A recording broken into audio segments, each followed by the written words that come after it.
Bom, vamos lá, já estamos ao vivo, iniciando a nossa live. Bom, e é isso, pessoal, já estamos ao vivo no segundo episódio da série O Mundo Pós-Pandemia, aqui na TV Unimap. No primeiro programa, apresentado pelo jornalista Reinaldo Diniz, nós recebemos a analista e mentora de mulheres, Elaine, para falar sobre comportamento social. E hoje quem conversa comigo é o professor e especialista em marketing, Carlos Alberto Zen, a respeito do comportamento das marcas e do comércio pós-pandemia. Professor, muito obrigada por aceitar o nosso convite. Olá, tudo bem? É uma satisfação estar com vocês para debater esse tema que está presente e praticamente em todas as discussões no Brasil e no mundo, praticamente em todos os campos, áreas e mercados e segmentos de atuação. Então, é um prazer estar com vocês aqui também nessa edição. Bom, prazer é nosso, professor. Vamos iniciar, então, o nosso questionário, né, a nossa live, falando primeiro sobre quais foram os impactos causados no comércio e nas marcas nesse período de quarentena. Bom, pegando como referência a questão do consumo em si, né, onde as marcas se movimentam, há uma conexão grande desses agentes, desses elementos no varejo. Tá, onde o mercado de consumo, como eu disse, marcas, se fazem presentes. E varejo é um lugar de gente, um lugar de movimentação, onde o cliente, o consumidor, ele vai para conhecer as marcas, para se relacionar com as marcas, para fazer degustação, para fazer as suas compras. Então, dentro desse processo da pandemia, né, que praticamente paralisou um conjunto, se não dizer na sua totalidade, de operações varejistas, automaticamente houve um reflexo desse tipo de operação, né? Obrigando, por exemplo, os varejistas a repensarem as suas modalidades de operação, né, no sentido de poder atender os seus consumidores sem, obviamente, ter esse contato físico, e automaticamente houve também uma mudança no comportamento por parte dos consumidores. Tá? Tanto na questão da interrupção ou na revisão do funcionamento dessas operações tradicionais de varejo, como principalmente pelas questões da saúde, né? Do evitar da aglomeração, dos cuidados para também se evitar a contaminação pelo vírus. Então, foi uma mudança que nós podemos entender que houve um reflexo praticamente em todos os sentidos, envolvendo operadores varejistas, que são aqueles que operam as unidades de varejo, envolvendo do outro lado os consumidores e no meio desses dois agentes as marcas de diversos setores, diversas categorias, que tinham até então uma relação muito próxima com o consumidor, por conta dessas características do varejo. Então, esses reflexos, esses impactos foram dados em sua totalidade. Uhum. Tá. E agora, professor, analisando de uma maneira geral, quais foram as marcas que tiveram mais êxito neste cenário, neste período? Bom, esse momento, né, eu acho que é importante a gente destacar, até para poder chegar nas marcas, né, e as pessoas terem condições de entender, né, até o próprio comportamento dessas marcas. Né? Então, o que nós temos? Obviamente, muitas marcas se destacaram positivamente, outras, no entanto, tiveram um reflexo negativo. Né? O que levou uma marca a se destacar de uma maneira positiva? Um item de uma relevância grande é a preocupação que essas marcas demonstraram com a sociedade, ok? Aí eu já vou fazer uma abertura dessa palavra sociedade, alguns agentes, para que haja uma compreensão melhor dessa contextualização.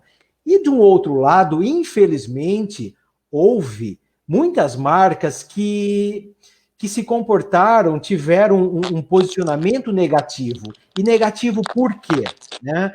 Porque elas resolveram se aproveitar da situação, né, muitas vezes de uma maneira incompreensível até, no sentido de se preocupar com o próprio negócio, né, e um pensamento não tão na mesma proporção em relação a vidas humanas, ou seja, se pautaram, se preocuparam com a questão econômica, deixando de lado essa questão da saúde. tá bem? Então, isso causou um impacto negativo muito grande para essas marcas. E algumas, né, aproveitaram, infelizmente, da situação, até inclusive para ganhar dinheiro com aquelas compras que nós chamamos da compra do pânico. Tá?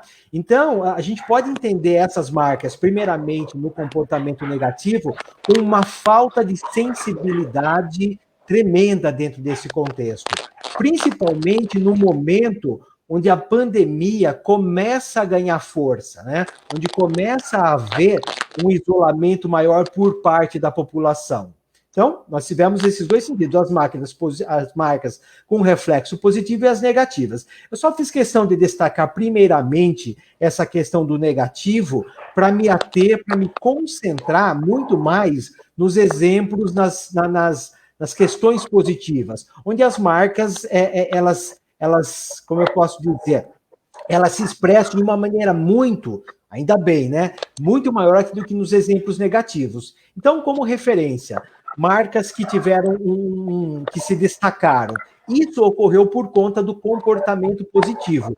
E comportamento positivo, obviamente, passa pela preocupação com a sociedade, com a qualidade de vida, com a saúde das pessoas. E é importante também destacar, eu já até tomarei a liberdade de mencionar algumas dessas marcas, aí quem estiver nos assistindo, certamente poderá fazer uma conexão mais adequada entre aquelas que agiram de uma maneira positiva e aquelas que agiram de uma maneira negativa. E essas que agiram de uma maneira positiva, não há estranhamento algum nesta fase.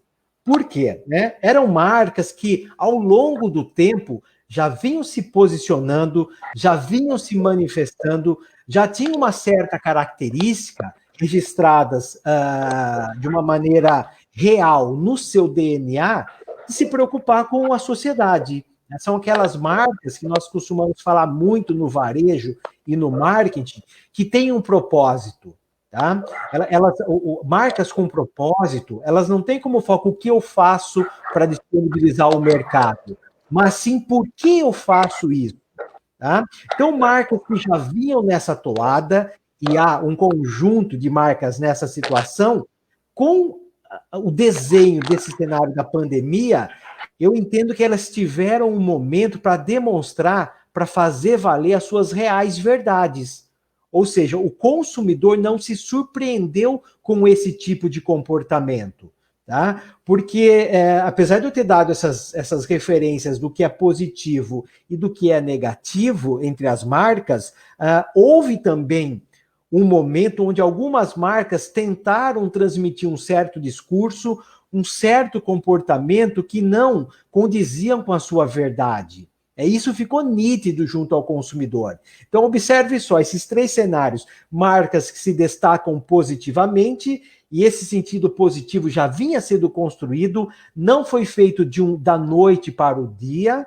Marcas que tentaram se beneficiar desse comportamento positivo, construindo imagens que não refletiam a sua realidade, que não refletiam a sua verdade. E, por fim, aquelas marcas que se manifestaram de uma maneira negativa, e tem de diversos os setores. Tá? Essas marcas que se manifestaram negativamente terão um problema muito grande no pós-pandemia, na recuperação. Entre aspas, como se fosse um comportamento de vingança, né, do consumidor frente a essa postura que elas adotaram. Então é importante, apesar de ficar um pouquinho longa essa contextualização, mas é importante caracterizar movimento num sentido, movimento no outro e movimento neutro, para que o público possa acompanhar e entender isso. Então, o que nós temos, o que é recomendável, o que se observou, e até é possível enaltecer, é que nós, enquanto consumidores e sociedade, nós precisamos sim entrar em quarentena. O isolamento fez-se necessário. No entanto, as marcas não. Né? As marcas, elas tiveram uma oportunidade de trabalhar, de novamente apresentar o seu propósito, fazer valer o seu propósito, mostrar as suas verdades junto ao consumidor. Então, eu gosto de dizer, e inclusive a analisar o comportamento de algumas marcas, que todo esse período, principalmente no início da pandemia, não foi para as marcas ficarem de quarentena. Elas precisaram sim se movimentar. E muito mais do que... Mas o que é esse movimento das marcas nesse período? Tá? Num primeiro momento era falar. Tá? Então as marcas precisavam se manifestar, falar com os seus consumidores ou com a sociedade de uma maneira geral. Num segundo momento, muito mais do que falar, houve a necessidade de fazer, ou seja, a execução de algum tipo de ação alinhado com aquele discurso que ela tinha. E todo esse movimento, ele foi puxado até pelo próprio consumidor, né? Dentro daquela relação que eu disse a vocês que havia com as marcas, o consumidor, e aí fazendo uso das mídias digitais, cobrando posições das marcas. Né? Olha, você que até então tinha esse discurso do propósito, do bem-estar, da preocupação com a sociedade, qual é a sua postura nesse momento? Então, as marcas começaram a falar, se manifestar, mas depois, na sequência, a reboque, veio a cobrança do consumidor para que, além de falar, elas mostrassem as suas ações efetivas. E a conjugação desse verbo falar e fazer, ela se articulou em 3 frentes. Na primeira frente, com os consumidores, ok? Como essas marcas estavam se comunicando, o que elas estavam falando aos seus consumidores. Na sequência, o que elas faziam disso que elas comentavam. Né? Se você observar que, de repente, uma operação varejista estava operando na modalidade excepcional, né? Dentro daqueles serviços essenciais categorizados pelo governo, os consumidores queriam saber, olha, legal, você está falando que tem que ter cuidado, a importância de isolamento, mas as pessoas estão indo comprar produtos no seu estabelecimento. Então, quais as práticas, quais os protocolos de cuidados que você adota para receber esse consumidor? Então, havia uma cobrança muito forte, muito grande, por parte dos consumidores nessa relação da operação varejo com eles. E não obstante isso, esses mesmos consumidores começaram a cobrar fala e posicionamento dessas operações varejistas em relação aos seus funcionários. Ou seja, tudo bem, você está demonstrando uma preocupação muito grande com os seus consumidores, né? Você está falando e fazendo as ações.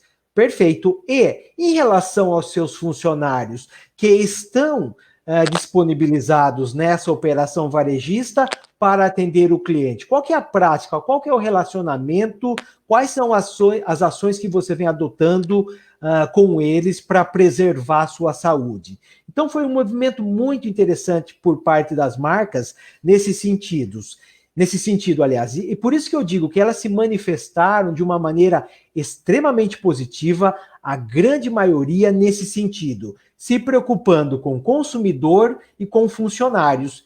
E o último item dessa preocupação também esteve voltada à cadeia de abastecimento. Aí, tanto por parte da indústria, como por parte do próprio varejo. Quais são os elementos, só para que a gente possa entender, quais os elementos que fazem parte de uma cadeia de abastecimento?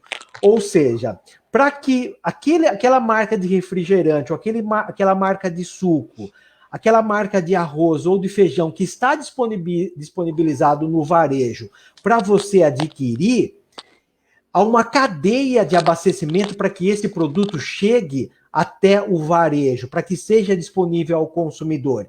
E essa cadeia envolve desde o produtor, né, que está na matéria-prima, o sistema de produção, de manufatura, distribuição, até que isso chegue ao ponto de venda onde o consumidor terá acesso.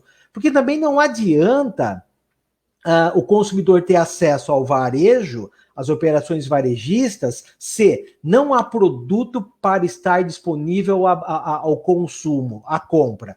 E esse estar disponível tem uma cadeia de abastecimento muito grande. Então, um comportamento interessante das grandes marcas, principalmente da indústria, nesse sentido, foi se preocupar, dar condições de trabalho e condições financeiras também, para quê? Para que todos esses pequenos agentes da cadeia de abastecimento conseguissem se manter ativos para que não faltasse matéria-prima à indústria para a produção de um determinado produto que seria disponibilizado adiante para o consumidor. E dentro desse sentido, marcas que se destacaram, já que eu estou falando da cadeia de abastecimento, há um exemplo muito prático disso da Unilever, tá? Que tem um celeiro de marcas espalhadas em tudo quanto é operação varejista, né, de mercado de consumo. A Unilever, ela se preocupou muito com os fornecedores que fazem parte da sua cadeia de abastecimento. Além dela, nós temos também a Ambev, né, que se destacou. Eu acho que 3 marcas ganham uma relevância muito grande nesse cenário. A Ambev, né, e isso comprovado por meio das mídias digitais, né, dos indicadores que se tem. A Ambev se destacou muito bem pelas ações que ela desenvolveu. Por exemplo, ela parou a produção de uma cerveja numa das suas plantas do Rio de Janeiro para a produção de álcool gel, né?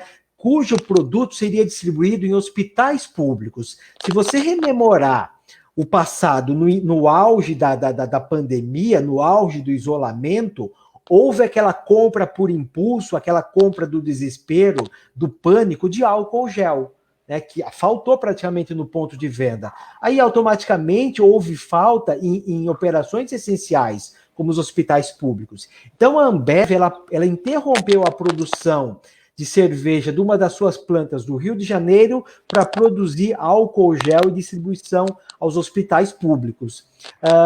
Como que eu posso dizer também, né? Outros exemplos, rememorando. Magazine Luiza se destacou, a Amazon também se destacou, e outras marcas dentro das suas operações que extrapolam um pouquinho essa questão do varejo de mercado de consumo. Por exemplo, o Mercado Livre, o SBT, Domino's Pizza, Porta dos Fundos, o McDonald's, Outback, o Burger King, Espaço Laser, Unilever, como eu disse, o Pão de Açúcar.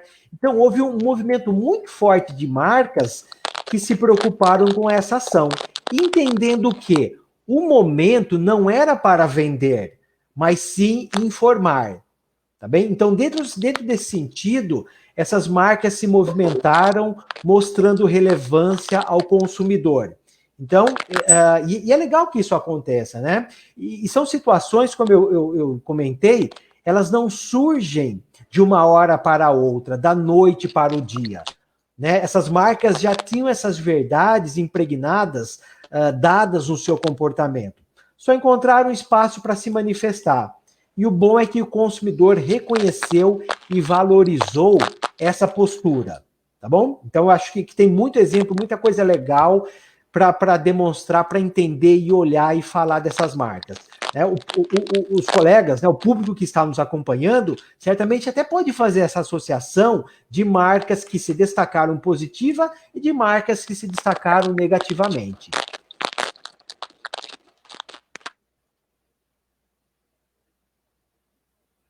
Isso, olha, o Reinaldo comenta, infelizmente as marcas menores, um comentário aqui na transmissão, vou aproveitar, viu, Larissa, e comentar, olha, infelizmente as marcas menores e os microempreendedores serão os mais prejudicados. Sim, né, há sim essa preocupação, essa consequência do mercado, tá? Se você pega, por exemplo, uma grande corporação, né, que dispõe de recursos financeiros para, de repente, seguir 4, 5 meses nessa situação, ela consegue manter a sua operação funcionando.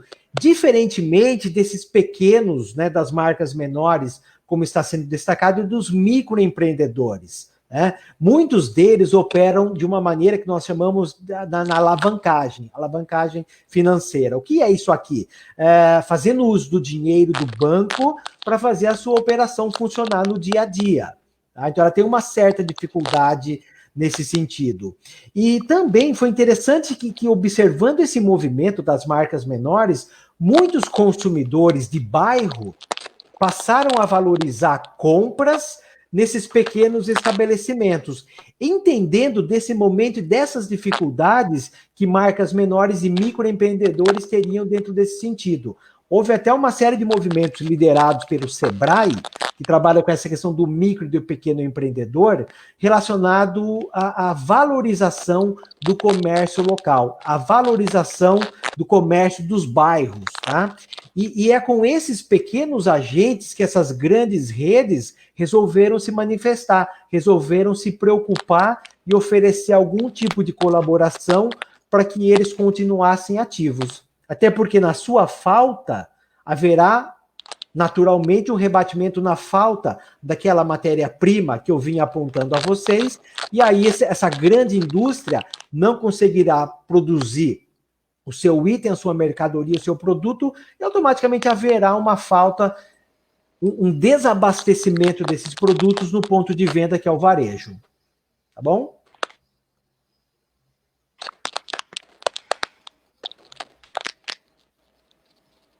Professor.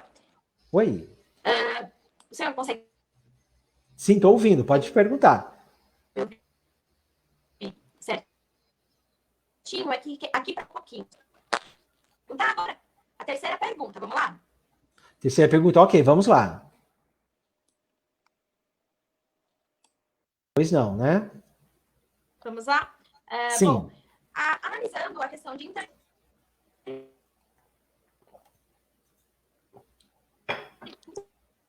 inteligência artificial. É o índice nesse futuro que precisarão investir mais nessas ferramentas. Perdão, né? Você pode repetir, Larissa, né? A perguntinha da inteligência artificial.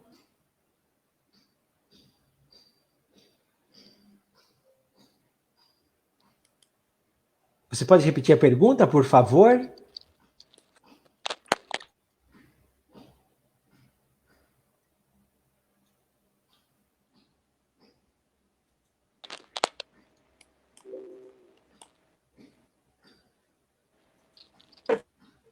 Oi, pois não. Isso, que acabou, né? Isso, agora sim, ouvi um corte, estava ouvindo, mas só consegui captar a inteligência artificial.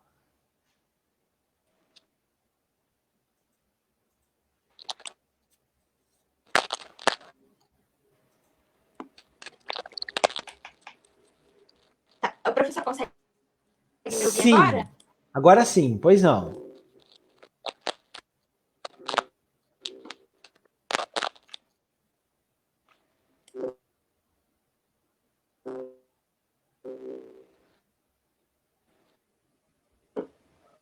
Professor? Oi, pois não. Tá. Então vamos lá. O senhor acha Vamos que a lá. inteligência artificial teve um papel indispensável nesse período? E se as marcas precisarão futuramente investir ainda mais nessas ferramentas? Bom, né, em relação à inteligência artificial, né, a grande concentração, né, se nós obviamente fizermos uma análise relacionada a esse momento da pandemia, tá? Porque o uso da inteligência artificial pelas marcas e pelo varejo já vinha num movimento muito ativo, tá? Nós até da área costumamos brincar que, né, ali como se fosse até um meme, uma charge circulando pela internet, dizendo o que acelerou o processo da transformação digital nas empresas, tá? Aí ele tinha a opção, a equipe de TI, CIO, né, a diretoria da empresa, o coronavírus, né? Então, o que se deu, né? Todo esse movimento, né, causado pela pandemia, obrigou as empresas e as pessoas de uma maneira geral, mas aqui no nosso caso a gente se concentra mais nas marcas e nas empresas, a fazerem uso da tecnologia para manutenção e continuidade das suas operações varejistas, tá? Então, dentro desse sentido, e como já havia um movimento de empresas nessa direção, automaticamente elas se viram obrigadas a implementar projetos que, num tempo natural, durariam em média 7, 8 meses, de repente até um ano. Então, em prazos de semana, as marcas tiveram que acelerar esse processo da transformação digital, né? É no contexto da transformação digital que a inteligência artificial se posiciona, Tá? Aí a gente tem que entender, obviamente, de alguns limites e de divisões da aplicação dessa ferramenta em operações varejistas. No Brasil, né, a inteligência artificial em si, você consegue contar na mão, né? Estou mostrando em 5 marcas que efetivamente trabalham dentro desse sentido. Tá? Então são poucas as marcas. Há muito discurso, né, os projetos, mas efetivamente poucas marcas no Brasil fazem isso. Tá? Tanto que se você pegar uma referência, aqui, praticamente dos operadores varejistas, você tem uma média de 5% apenas que atuam no comércio eletrônico. Ok? A tendência é que no final do ano, em função dessa movimentação que houve, provocada aí pela transformação digital da Covid-19, a perspectiva é que esse volume se aumente de 5% para 10%. Tá? Operando no comércio eletrônico. E por que eu estou fazendo esse contexto? Para dar um sentido da aplicação da inteligência artificial, né, no uso dos dados, na combinação, na transformação de oportunidades, negócios e formas diferentes de você se relacionar com o seu consumidor. Então, no Brasil, essa questão da inteligência artificial, ela terá um reflexo mais adiante. Tá? Primeiro, a gente vai ter que avançar uma série de fases relacionadas ao comércio eletrônico, né? As operações se direcionando para o varejo digital. Então, há um caminho longo a percorrer sobre isso. No entanto, se eu faço um movimento para a China, tá? O uso dessa inteligência artificial, até porque lá o comércio eletrônico está no nível muito mais avançado do que aqui, aí sim você já tem, né? Até porque você já tinha um uso intensificado dos dados nas operações varejistas. Então, naquele outro lado do mundo, a inteligência artificial ela vem funcionando de uma maneira muito ativa. Tá? E beneficiando, eu acho que isso que é importante destacar, beneficiando tanto os operadores varejistas, como e principalmente os consumidores, tá? No nível muito mais fácil de operação. Lá, só para você ter uma ideia, lá eu digo na China, há um aplicativo que é o WeChat, algo semelhante ao que nós temos o WhatsApp aqui. E tudo que o chinês compra praticamente pelo WeChat. Quando eu digo tudo, é tudo, tá? Eu tenho a possibilidade de comprar uma geladeira ou um fogão. Hoje, se essa compra for efetivada até às 11 horas da manhã, eu recebo esse produto até às 11 horas da noite na minha residência. E olha que é um produto de um volume grande, tá? Então, não dá para desconsiderar essa questão que você coloca do uso da inteligência artificial nas operações. Obviamente, destacando seus limites pelas suas atuações. A gente vai para a China, para outro posto do mundo, está numa fase muito mais avançada.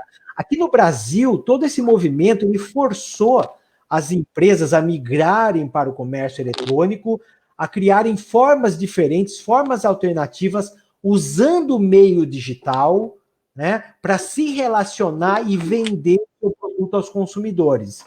E quando eu digo essa forma digital, vai desde o WhatsApp, passando, por exemplo, a uma tecnologia mais avançada, né, onde dentro desses elementos a tecnologia artificial, a inteligência artificial pode se contextualizar, pode encontrar o seu espaço e ajudar o operador varejista e as marcas dentro desse sentido. Mas aqui no Brasil, a gente tem um caminho longo ainda para percorrer. Eu diria que esse movimento da Covid-19 acelerou, movimentou, fez a roda girar um pouquinho mais rápido para que essas marcas se manifestem, se organizem de um outro jeito obviamente, né, beneficiando tanto a si como principalmente aos consumidores.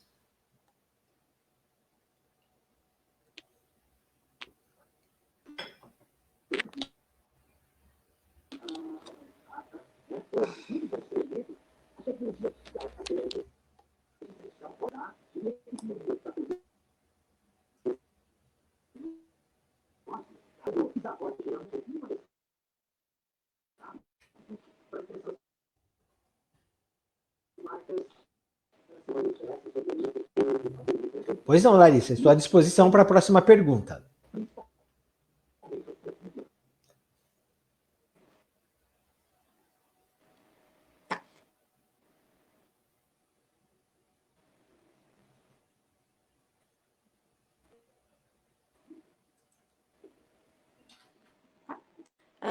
Professor, agora consegue me ouvir normalmente? Sim, estou.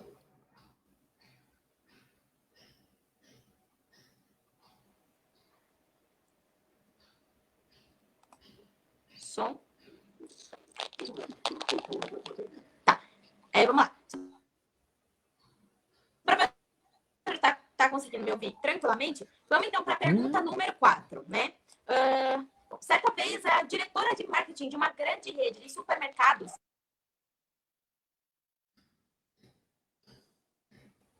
diz que consumos essenciais continuarão fortes, mas as categorias supérfluas, né, tendo usado no marketing, devem demorar mais para recuperar o fôlego.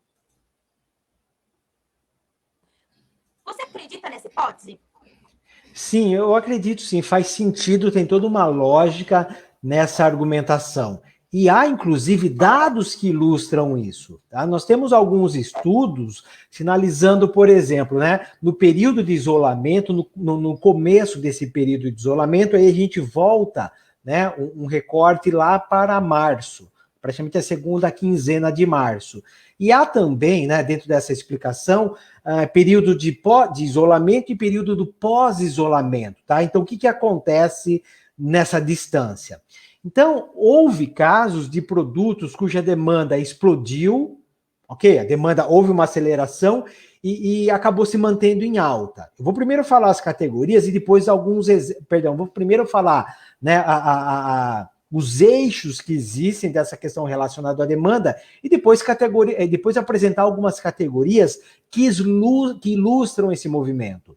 Então, a gente tem acho que 4 níveis aqui. Primeiro item, casos onde a demanda explodiu e acabou se mantendo em alta, né? Explodiu quando? No período de isolamento. E continua em alta, inclusive, no pós-isolamento, nesse período da flexibilização. Casos onde a demanda explodiu, porém depois se estabilizou, ok? Uma outra situação. E a terceira situação, casos onde a demanda caiu, naquele período de isolamento, mas vai se recuperar. Né? E se recuperar quando? Dentro do período em que começarem a flexibilizar algumas atividades e principalmente na questão do pós-isolamento. Infelizmente, aqueles casos onde houve uma demanda, a demanda teve uma forte queda, perfeito? E haverá uma recuperação muito lenta. Tá? E essa recuperação lenta, ela se dará, obviamente, dentro desse período e se estendendo no pós-isolamento. Então, dentro desses 3 níveis, desses 3 cenários, agora eu vou apresentar quais as categorias que se destacam em cada um desses cenários. Por exemplo, cenário 1, né, onde a demanda explodiu, houve um consumo intenso e ela vai se manter alta. São categorias relacionadas, por exemplo, ao varejo online, farma online, food delivery, ensino à distância, ferramentas home office, a telemedicina e planos de saúde. Essas são categorias que foram marcadas por uma explosão no começo, no período de isolamento, e vão se manter em alta no pós-isolamento. Tá? Agora nós temos o segundo cenário daquelas demandas que explodiram, ou seja, houve um volume muito grande de interesse, de compra, mas que depois se estabilizaram. Tá? E vão se manter estáveis ao longo do período e com leve queda no pós-isolamento, que foi o quê? Categorias relacionadas a alimentos, né? Aquela compra, como eu disse a vocês, compra do pânico, estocar papel higiênico, alimento, itens de limpeza, de prevenção, de saúde. Então, houve um movimento muito grande para isso. Tá? Então, quais são essas categorias? Alimentos, telecom, produtos de limpeza e produtos de prevenção. Né? Houve uma alta demanda, uma explosão na demanda, mas depois acabaram se estabilizando com o passar dos dias e no movimento de queda. E queda que tende a se manifestar para aí, quando eu digo queda, é o movimento para os padrões da normalidade, no pós-isolamento. E o terceiro cenário desse contexto que nós estamos trabalhando, ele diz respeito à demanda que caiu, perfeito? A demanda dessas categorias caiu, mas vai se recuperar, tá? Numa questão de tempo. E essa recuperação, obviamente, vai chegar nos níveis nos níveis padrões, os níveis que se estava habituado a trabalhar. E quais são essas categorias? Eletrodomésticos, produtos de beleza, roupas e acessórios, serviços de beleza, shopping centers, transporte urbano e combustíveis. Então, são setores, são categorias que a demanda caiu, mas vão se recuperar, tá bem? E, por fim, aquele cenário de produtos que tiveram uma forte queda na sua demanda e terão uma recuperação lenta, né? E lenta principalmente no pós-isolamento. E quais são essas categorias, né? Nós temos academias, temos cinema, temos teatro, eventos, hotéis, restaurantes, viagens, turismo, automotivo e transações imobiliárias. São setores, como eu disse, forte queda e, infelizmente, uma recuperação muito lenta. E esse lento é um período longo, tá? Como nós estamos falando, longo né, ainda que as operações voltem à normalidade, haverá um time para que essas operações retomem as suas atividades. Até porque, como nós estamos discutindo a questão da gestão de marcas e o mercado de consumo, o mercado em si do consumo, ele foi e será afetado de uma maneira muito negativa, né? Se você observar, por exemplo, né, a questão quais são os motores que fazem o varejo funcionar, né? Confiança no futuro, né? A confiança do consumidor, por exemplo, a questão da expectativa em relação a emprego, em relação à renda.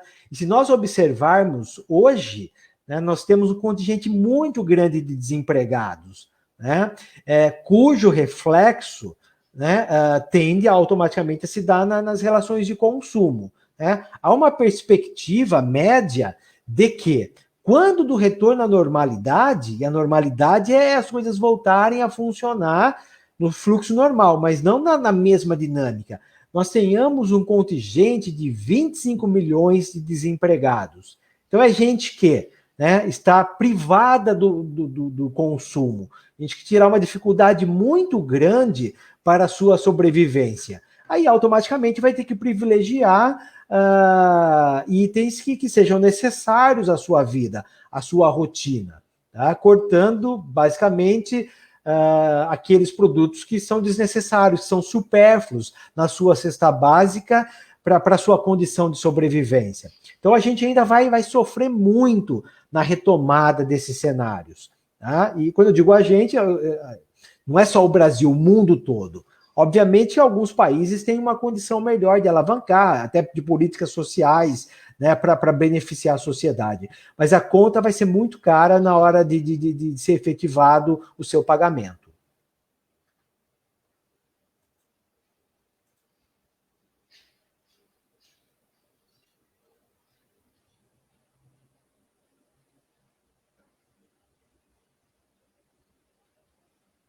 Não estou ouvindo, viu, Letícia?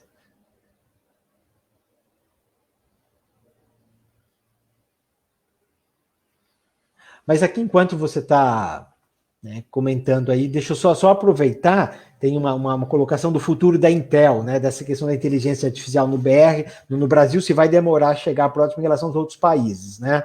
Aproveitar para comentar essa colocação. Sim, né, nós teremos uma demora, mas não é tão longo assim, né? O que há é que outros países estavam já numa fase mais avançada, e tudo isso que aconteceu promoveu para movimentar de uma maneira exponencial. O Brasil, como ele tinha uma pouca vocação para isso, né, obviamente a gente vai ter um período muito mais longo para se adaptar a tudo isso. Mas eu acredito que toda essa movimentação, essas demandas que surgiram, né, empresas repensando, tendo um novo mindset de pensar a questão do digital, né, eu acho que tende a promover, sim, uma movimentação maior. No entanto, não nas mesmas proporções que outros países, tá? Eu fiz questão da China para vocês, do próprio Estados Unidos, são países que estão em níveis muito mais avançados em relação dessa questão do comércio eletrônico, tá? Então, eu acho que, pegando a observação do animal cidadão, né, é interessante observar, sempre pegue como como referência ao comércio eletrônico, a adesão das marcas e das empresas, principalmente do varejo, nesse contexto do comércio eletrônico. Tá? A partir disso, você vai ter condições de contextualizar se o uso dos dados, se a inteligência artificial, o que há de mais avançado na tecnologia e será distante ou próximo. Tá? O indicador é isso. Por quê? É dentro do comércio eletrônico que a inteligência artificial, essas outras ferramentas vão se manifestar positivamente na sua articulação.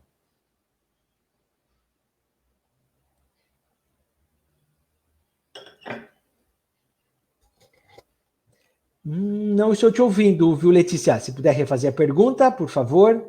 Se quiser digitar aqui no chat.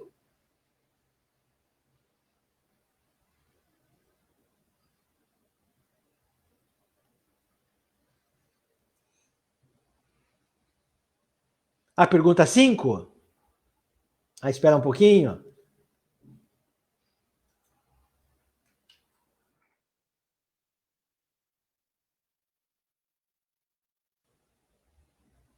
Pergunta 5 ou esperar um pouquinho? Não estou te ouvindo, hein?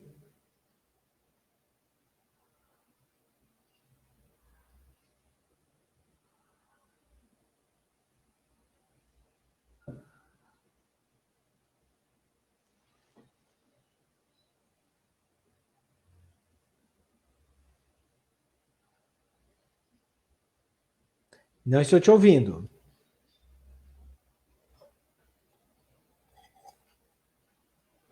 Não estou ouvindo. Pergunta 5? Então vamos lá, pode, né? Vamos para a pergunta 5, que tinha a ver com mídias sociais, né? Como que as mídias sociais podem colaborar, né? Então, dentro desse contexto que a gente vem, né, começou a discutir da inteligência artificial, do comércio eletrônico, da transformação digital, é importante a gente observar como é que as mídias sociais elas podem colaborar para a divulgação desses produtos, né, das marcas, das suas ações. Agora, como que elas podem fazer isso? Observando, obviamente, que nós estamos num contexto de um sistema recheado de informações falsas, infelizmente, né? Então, o que nós temos dentro desse cenário? Não, as marcas, elas precisam estar onde os consumidores se fazem presentes. E consumidor se faz presente hoje nas mídias digitais. Então, as marcas também precisam estar presentes nesse espaço, elas precisam se manifestar, se relacionar com os consumidores. Né? Vocês se recordam, né, quando em questões anteriores a gente chegou meio que a pontuar esse relacionamento, essas conversas que as marcas já tinham. E quando você vai para as mídias digitais, isso ganha um destaque muito grande. Tá? Tanto no sentido das marcas se posicionarem e principalmente nas marcas em ouvirem o que os consumidores dizem. Também porque os consumidores, eles têm esse canal como oficial para se manifestar. Então ele faz sim uso desse canal, né, para elogiar ou para detratar as marcas, né? É um canal que ele tem. E é interessante que as marcas compreendam esse movimento do consumidor e façam uso desse meio para também se relacionar com ele, tá vendo, né? Aquela questão do reflexo positivo das marcas que nós comentamos, ele se dá por meio das formas como as marcas se relacionam e constroem essa comunicação com o consumidor. Então ele já sabe mais dessa verdade. Foi por meio, por exemplo, das mídias digitais que os consumidores cobraram das marcas as suas ações entre o que elas falam e entre o que elas fazem. Entre o que elas falam e fazem para o próprio consumidor, entre o que elas falam e fazem para os seus funcionários e entre o que elas falam e fazem com a sua cadeia de abastecimento. Então, o consumidor, quando vem e cobra essas posições, ele o faz por meio das mídias digitais. Então, a marca tem que saber se relacionar com os consumidores nesse espaço. E aí, obviamente e infelizmente, nós temos uma presença muito marcante das informações falsas, né? Ou seja, das fake news. Tá? Então, isso é complicado. O que eu diria dentro desse contexto é as marcas, sim, façam uso das mídias digitais para vocês conversarem com seus consumidores, para vocês propagarem a divulgação dos seus produtos, e no meio disso tudo, principalmente quando nós estamos em momento onde o importante não é vender, mas sim informar, a marca se manter ativa nesse relacionamento, principalmente na questão da quarentena, um exemplo louvável é o combate à desinformação, tá? Principalmente diante das fake news. Então, uma marca, nessa relação de comunicação com o seu público, ela pode dar orientações em relação à saúde, os protocolos de combate à Covid-19, o uso da máscara, o álcool gel. Tá bem? Então, você tem um espaço para as marcas fazerem uso desse meio. E as marcas, obviamente, fazendo uso da credibilidade que elas têm, elas podem, e diria até que têm o dever de usar suas mídias sociais para informar os consumidores. Como eu disse, por exemplo, o que a ciência diz, quais são os protocolos de saúde, tá? Então, o uso, né, e isso que a gente vem falando, olha só como as coisas se conectam. Olha, a mídia digital, o comércio eletrônico, a transformação digital, a inteligência artificial, são elementos que, muito embora estejam em espaços distantes, eles se conjugam, se conectam para o melhor dos fins, tá? E esse melhor dos fins passa a beneficiar produtor, a indústria, no caso, operador varejista e principalmente a nós que somos os consumidores, tá bem? Então, acho que tá vendo como as coisas se conectam? E, obviamente, tudo isso, ele ganha uma credibilidade, ganha um discurso válido, real, aceitável pelo público, quando a marca tem essa credibilidade, né? E essa credibilidade, mais uma vez, que foi construída não da noite para o dia, tá? Foi construída ao longo do tempo, né? Então, é importante esse destaque. Agora, chegando mais um comentário, vou tomar a liberdade, Larissa, de ler para você. Olha, Zen, gostaríamos de saber qual o erro mais comum que os empreendedores têm cometido durante a pandemia. Bom, né? Vamos misturar aqui economia e os protocolos de saúde. Eu acho que o erro mais comum, né, se é que existe, alguns casos, pelo menos as operações que eu vi, não tem isso, não tem até uma certa preocupação, mas de repente pode ter algum escape. O erro mais comum é desrespeitar as normas de segurança que tratam dos protocolos de saúde. Perfeito? Acho que isso, né, é um erro comum, né? Um erro que pode acontecer com alguns empreendedores. Tá? E alguns, né, nesse sentido do que eu estou falando, manifestaram-se publicamente em relação a isso, né? Usando o que? As suas mídias sociais, né? Dizendo, olha, mas tudo bem, as pessoas estão querendo se preservar, tomar cuidado com a saúde, não, porque todo mundo morre, é natural, né? Eu acho que é uma falta de sensibilidade quando há um empreendedor dando esse discurso. E o pior é que ele acaba representando uma marca que está por trás dele, dizendo, não, mas a economia volta, a economia, se tantas pessoas falecerão por conta da Covid, né, imagina o potencial, o contingente de mortos que eu terei pelo fato da economia não se sustentar. Então, né, como eu peguei mais a vertente da falta de sensibilidade, do respeito aos protocolos, eu acho que essa questão comportamental ela é grave, tá? E isso tende a afetar as marcas negativamente, as marcas sobre as quais esses empreendedores representam. Afetar agora e principalmente no pós-pandemia, né? No início dessa nossa discussão, eu fiz referência àquela expressão da vingança, entre aspas, que o consumidor tende a ter em relação a algumas marcas, ao comportamento de desrespeito em relação a esse momento. Tá? Então, acho que esse é um problema grande que que alguns empreendedores tiveram. Tá? E é comum, basta você, novamente, usar as mídias sociais para encontrar uma infinidade, algumas marcas aí que se manifestaram equivocadamente dessa maneira, tendo como referência os seus empreendedores. E, infelizmente, são questões que ficarão marcadas adiante. Tá? E essas marcas, só um detalhe, né, por conta desse comportamento, elas tenderão a ostentar uma dificuldade maior na sua recuperação. As marcas que se posicionaram no social, preocupando com os públicos, elas terão uma recuperação muito mais rápida, tá? Olha, mais uma opinião aqui, né? Mais um comentário. O legal é que temos visto também um movimento grande de valorização das marcas com uma causa social. Sim, né? Isso é latente. E é essa movimentação, essa valorização, o que nós começamos a chamar de propósito das marcas. Obviamente que guardadas algumas características, porque ação social é diferente de propósito, mas é um caminho, né? Eu acho que até essa colocação que foi feita, ela vai nesse sentido. Então, cada vez mais nós veremos marcas demonstrando o seu propósito. E esses propósitos serão valorizados pelos consumidores.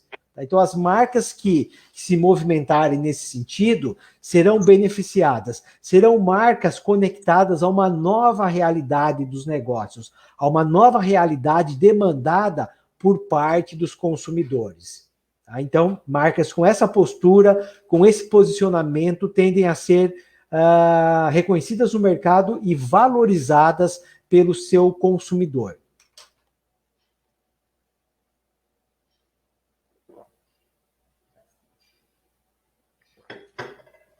Não sei se a Larissa voltará com mais alguma pergunta ou algum comentário, né, aqui na legenda para a gente poder observar. Continua à disposição de vocês.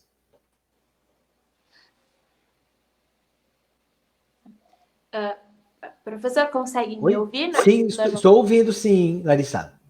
Tá, eu acho que só tive um probleminha com a câmera aqui. Sim, mas sem problema, né? A gente estamos ouvindo você normalmente e tecendo os comentários. Ok. Professor, então vamos finalizar agora com a última questão. Qual seria a dica, né? E o que é mais importante que as marcas e o comércio entendam e façam neste momento? Bom, nesse momento, né? Primeiro, sempre respeitando os protocolos de saúde, né? Eu acho que é uma grande dica, é uma grande sugestão, porque o respeito a esses protocolos de saúde beneficia aos funcionários, aos próprios funcionários que estão na linha de frente promovendo o atendimento, como principalmente os seus consumidores. Tá? Então, isso é um indicador forte dessa questão. O que eu posso dizer? Que elas também tenham. Eu sei que é difícil, né? Toda essa dificuldade, mas os americanos costumam dizer que em momentos de crise, cash is king, ou seja, o caixa é rei. Né? Então, procurem trabalhar com esse equilíbrio, né, de preservar o caixa, compreendo perfeitamente as dificuldades de se fazer isso com as operações não funcionando na sua plenitude, tá bem? Então, se tem uma dose de pragmatismo nessa questão do caixa. Mas também é preciso tentar equilibrar dentro desse cenário, e obviamente reconheço que não é algo fácil, tentar promover o equilíbrio com a questão da sensibilidade também diante do momento que todos estamos. E a sensibilidade faz aflorar o propósito das marcas. Então, se você... Eu acho que as dicas, elas surgem no meio da conjugação desses elementos, do pragmatismo em preservar o caixa, né, dizendo de que cash is king, e a sensibilidade com o momento, que se manifesta por meio do propósito dessas ações sociais. Né? Agora, é muito importante, e a gente vai ter mais um tempo ainda dessa pandemia, é muito importante que essas marcas, já que não podem operar na sua normalidade, principalmente aquelas que não são serviços essenciais, que façam uso do comércio eletrônico. Tá? Há uma série de plataformas de fácil acesso, né, de custo barato, custo acessível, principalmente ao micro e pequeno empresário, para que ele também se movimente para o ambiente digital, né? Para que ele consiga ativar as vendas digitais. E aí você pode utilizar desde um WhatsApp, né, que todo mundo tem, pode utilizar o social commerce, que passa, de repente, pelo Instagram, pelo Facebook, dá para se relacionar, se aproximar do seu público consumidor e encontrar uma forma para disponibilizar para que ele tenha acesso à compra desses produtos. Agora, olha, mas tá bom, eu vou conseguir efetuar a compra, como é que eu faço a entrega? Aí você deve investir, né, nos canais de delivery, tá bem? Que também tem N possibilidades disponíveis no mercado, né? Que você pode ir desde do Rappi, né? Você pode ir, sei lá, de um iFood, dependendo da categoria do produto. Você pode ter uma aproximação com os serviços de mototáxi da sua cidade. Então, possibilidades não faltam.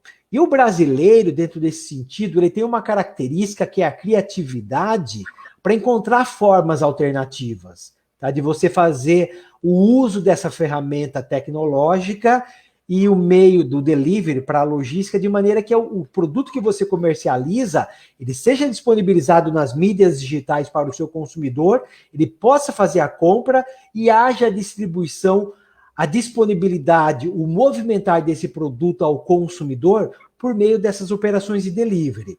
Eu diria que no curto prazo, e quando eu digo curto prazo é nos 2, 3 ou quem sabe até os 4 meses que nós temos adiante aqui, que essas dicas elas surgem como um canal para você seguir, para você se sustentar, para você sobreviver dentro desse cenário, né? E, obviamente, nós não podemos furtar o governo, e aí nos níveis federal, estadual e municipal, das responsabilidades que eles têm em relação à sociedade, principalmente aos mais favorecidos. Perdão, aos menos favorecidos, me desculpem, tá? Principalmente, eu diria, aqueles mais carentes, aqueles menos favorecidos, tá? Esses governos, eles precisam olhar para esses até então considerados invisíveis, né? A dificuldade da geração de uma renda. É gente que trabalhava no período da manhã para levantar uma quantia ínfima de dinheiro para, de repente, ter o almoço, ter o jantar na sua casa. Então tem uma infinidade grande de pessoas nesse sentido. Então é muito importante que governos nas esferas, nas esferas federal, estadual e municipal se preocupem com isso. Tá? A gente tem também, eu acho que essa situação, além de ter colocado à tona as dificuldades que todos têm, né? Em todos os sentidos, em todos os setores, mas eu acho que isso escancarou a realidade do Brasil. Aquelas pessoas que apesar da gente falar, olha, usa o álcool gel, lava as mãos, né, usa o sabonete, não tem nada disso em casa. Né? Se a gente fala do álcool gel, essas pessoas talvez não tenham água na sua residência. Né? Mas você pede para usar sabão, talvez não tenha um sabonete. Então, as dificuldades de muitas pessoas no ensino público, de acompanhar, já que está tudo parado, né? Que de repente ia para o ensino público, obviamente para aprender, mas também para ter uma alimentação, um complemento das suas refeições. Então, tudo isso escancarou uma realidade negativa do Brasil. Tá? Então, muito embora seja focando o que os empresários precisam fazer, mas né, eu acho que os governos também devem se ater, pegando uma brecha nessa discussão e olhar com uma atenção mais especial, mais cuidadosa aos brasileiros. Tá? Afinal de contas, a gente tem que, né, a economia, entendo, né, essa preocupação, mas a economia o Brasil recupera depois, né? Vidas, não. Quando ceifadas, infelizmente elas não podem ser recuperadas, né? É difícil restabelecer a economia, sim, mas não é impossível.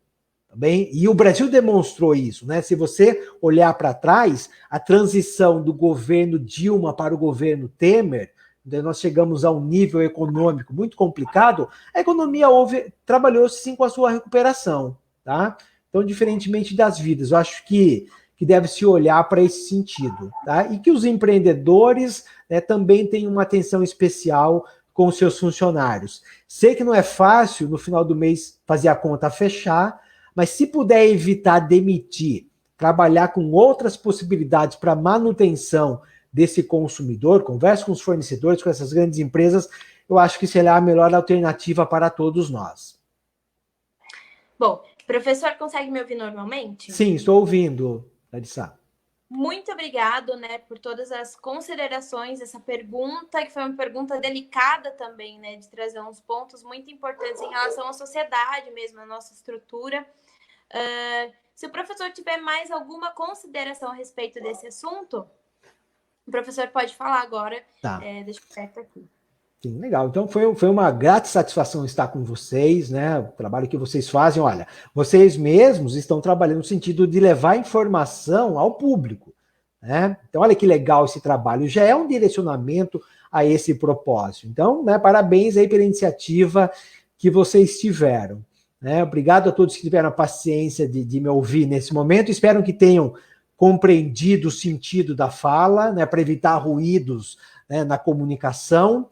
E eu acho que dentro do que a gente ouve falar nesse momento de pandemia mundial, de uma maneira bem objetiva e pragmática, é que tudo passa. E nós vamos recuperar, vamos retomar, né, a normalidade das coisas. Pode demorar, mas as coisas passarão. Tá? E eu acho que também, apesar de a gente ter focado muito a questão da economia, da questão do branding, que é a gestão de marcas, o varejo, atentem-se também, eu acho que esse é o momento de olhar para a ciência. Tá? Os biólogos que têm entendimento de tudo isso que a gente está passando, a questão do que é vírus, né? Ouçam os médicos, a gente tem que olhar, eu acho que nunca o conhecimento teve uma demanda forte para ser valorizado. E hoje o conhecimento, né, está nas mãos, conhecimento útil para a gente enfrentar esse momento, está nas mãos dos biólogos e dos médicos. Então, como tudo passa, é bom que esse tudo passe dentro da melhor maneira possível, ouvindo quem tem conhecimento, quem tem estudo, quem tem preparo, quem tem bagagem para nos sinalizar uma luz desse fim do túnel, que certamente existe, e a gente vai aprender com tudo isso que a gente está passando, e tomara a Deus que possamos nos tornar pessoas melhores. Muito obrigado. Bom, eu acho que a minha câmera ainda continua com um probleminha, mas então, professor, muito obrigada por aceitar o nosso convite, muito obrigada por colaborar, né, com as informações. Eu só queria, então, antes de encerrar a live, informar vocês que no dia 31, nessa sexta-feira, às 19 horas, a jornalista Daniele Moura, aqui da TV Unimap, vai falar com a professora Tânia Barbosa Martins, do programa de pós-graduação de educação da Unimap, sobre a educação em meio à pandemia, a realidade e os desafios. Então, fica o convite para vocês. Mais uma vez, desculpa, né, pelos nossos, enfim, uma falta de conexão, queda de conexão, problemas na câmera, mas a gente conseguiu até o final. Eu tenho certeza que o professor colaborou muito para o conhecimento, para que a gente entenda realmente todo esse cenário. Então, mais uma vez, professor, muito obrigada e a gente espera vocês aqui na próxima sexta-feira. Tchau, tchau. Até mais.